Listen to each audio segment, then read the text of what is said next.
सच्चा हकदार कौन है। एक गांव में एक बुजुर्ग आदमी की मौत हो गई। उसके बेटों, सगे संबंधी और गांव वालों ने मिलकर उसके अंतिम यात्रा की तैयारी की। उसकी अर्थी तैयार की गई और उसे शमशान की ओर लेकर जाने लगे। अभी वो लोग कुछ दूर ही पहुंचे थे कि वहां पर दूसरे गांव से एक आदमी आया।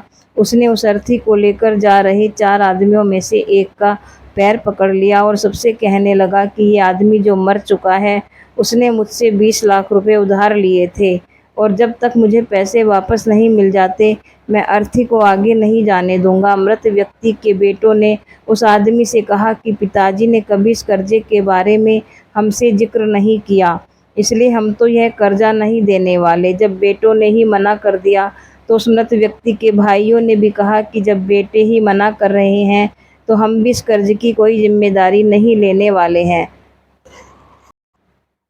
शमशान यात्रा में शामिल कोई भी आदमी पैसा देने के लिए राजी नहीं हुआ।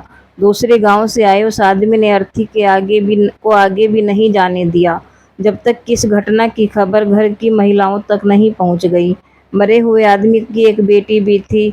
जब उस तक यह खबर पहुंची तो उसने एक पल भी न सोचते हुए अपने सारे जेवरात और कीमती वस्तुएं लेकर वहां पर पहुंच गई और उस आदमी को वह सारी चीज़ें देती हुई बोली, आप इन चीज़ों को बेचकर पैसे ले लीजिए।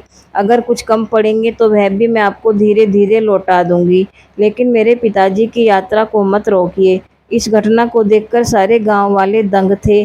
तभी वह आदमी जो कर्जे की मांग कर रहा था, वह बोला कि दरअसल मुझे 20 लाख रुपये लेने नहीं थे, बल्कि मैंने इस आदमी से कभी लिए थे जो मैं आज लौटाने आया था, लेकिन मुझे पता नहीं था कि इसका असली हकदार कौन है, इसलिए मैंने यह सारा नाटक रचाया।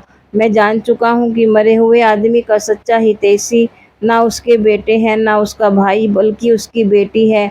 इसलिए यह सारे पैसे मैं उसके हवाले करता हूँ और अपने कर्जे से मुक्त होता हूँ। थोड़ी ही देर में जो घटना घटित हो चुकी थी, उससे बेटों के, भाइयों के और बाकी रिश्तेदारों के सर शर्म से झुक गए। इसलिए हमेशा दुआ करना कि हर किसी को एक बेटी जरूर हो, क्योंकि बाकी सब तो माता पिता की दौलत को अपना समझते हैं, लेकिन बेटियां माँ बाप को ही अपनी दौलत समझती हैं।